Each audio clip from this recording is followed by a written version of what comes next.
नमस्कार मित्रांनो, मी महेंद्र. सह्याद्री विथ महेंद्रमध्ये आपलं स्वागत आहे. काल रात्री 10 वाजता जेव्हा मुंबई शांत होती त्यावेळेस एक गाडी जी सर्वसामान्य वाटते ती वर्षा बंगल्यावर गेली. वर्षा बंगल्यावर ती गाडी दाखल झाल्यानंतर जेव्हा आपल्याला काही वाटलंही नाही त्यावेळेस त्यातनं उतरून एक व्यक्ती ही फडणवीस यांच्या दालनामध्ये गेली आणि त्या दालनामध्ये जाताच आपल्या भुवया उंचवल्या. ती व्यक्ती जी फडणवीस यांच्या वर्षा बंगल्यावरच्या दालनात गेली ती दुसरी तिसरी कोणी नसून ही पार्थ पवार आहे. हे समजल्यानंतर पूर्ण राजकीय म्हणजे भूकंप आल्यासारखी परिस्थिती ही महाराष्ट्रात निर्माण झाली. कारण पार्थ पवार यांनी डायरेक्ट फडणवीस यांची तेही रात्री भेट घेणं हे काहीसा सस्पेन्स वाटला. जवळपास ही भेट पाऊण तास चालली. ह्या भेटीमागे काय कारण होतं, का अचानक त्यांनी भेट घेतली, ह्याच विषयावरती आपण या व्हिडिओद्वारे विश्लेषणाद्वारे तुमच्या समोर काही गोष्टी ठेवणार आहोत. व्हिडिओ हा शेवटपर्यंत नक्की बघा. व्हिडिओ आवडल्यास लाईक करा आणि आपल्या चॅनलला सबस्क्राईब करायला विसरू नका.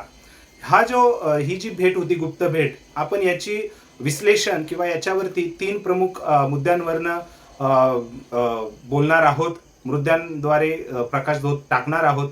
त्यामध्ये पहिला प्रकाशझोत हा आहेच की ज्येष्ठ नेते राष्ट्रवादी काँग्रेस अजित पवार गटातले ज्येष्ठ नेते तटकरे साहेब आणि प्रफुल्ल पटेल साहेब यांना कुठेतरी साईडलाईन केलं जातंय का? कारण आपण आता मागच्या 15 दिवसापासून बघतोय की सुनील तटकरे असू द्या, प्रफुल्ल पटेल असू द्या, मुंबई दिल्ली या सर्कलमध्ये राष्ट्रवादी काँग्रेस अजित पवार गटाचे जे काही सर्कल आहे त्याच्यामध्ये एवढंच कळून येतंय की ह्या दोघांनाही डावललं जातंय. ह्या दोघांनाही राष्ट्रवादी काँग्रेस अजित पवार गटाकडनं कुठेतरी ताकद कमी केली जाते. कारण याची ताकद वाढवण्यामागे मेनली सुनेत्राताई पवार आणि जय पवार यांना पुन्हा पार्थ पवार यांना पुन्हा पुढे यायचं आहे का? पुन्हा एक त्यांना अजित पवारांची जशी शक्ती राष्ट्रवादी काँग्रेस पक्षात होती तशी त्या दोघांना उभी करायची आहे का? ही चर्चा ह्या गोष्टीद्वारे पुढे येत आहेत.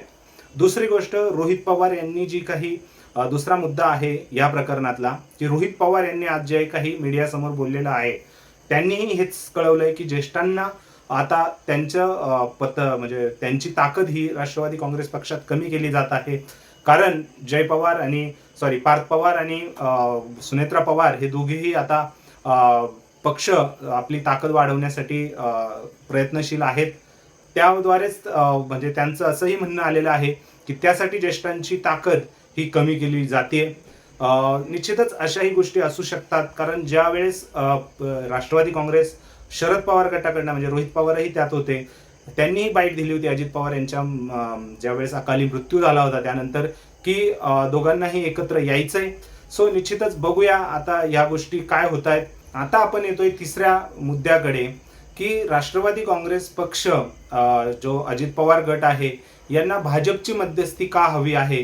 कारण पक्षांतर्गत जे काही कलह आहेत, जे काही त्यांना इश्यू आहेत ते जर त्यांनी त्यांच्या पक्षांतर्गत व्यवस्थित हँडल केले तर ते सुटू शकत नाही का? त्यासाठी ते भाजपच्या देवेंद्र फडणवीस यांच्याकडे का गेले असावे? यामागे खरंच अंतर्गत कलह कमी करायचा आहे म्हणून ते गेलेत की भाजपकडे आपला पार्थ पवार हे स्वतःसाठी एखादा मतदारसंघ शोधताय का, यासाठी ते गेले? हेही बघण्यासारखी गोष्ट आहे. तुम्हाला काय वाटतं ह्या गुप्त भेटीमागे कारण काय आहे? काही फ्युचर डाव आहे का? कारण आत्ताच रोहित पवार म्हणजे आज सुनील तटकरे आणि प्रफुल्ल पटेल यांनी शरद पवार यांची भेट घेतली आणि त्यांनाही सांगितले की पार्थ पवार ज्या पद्धतीने कार्यपद्धती करतायत त्यावर आमची नाराजी आहे.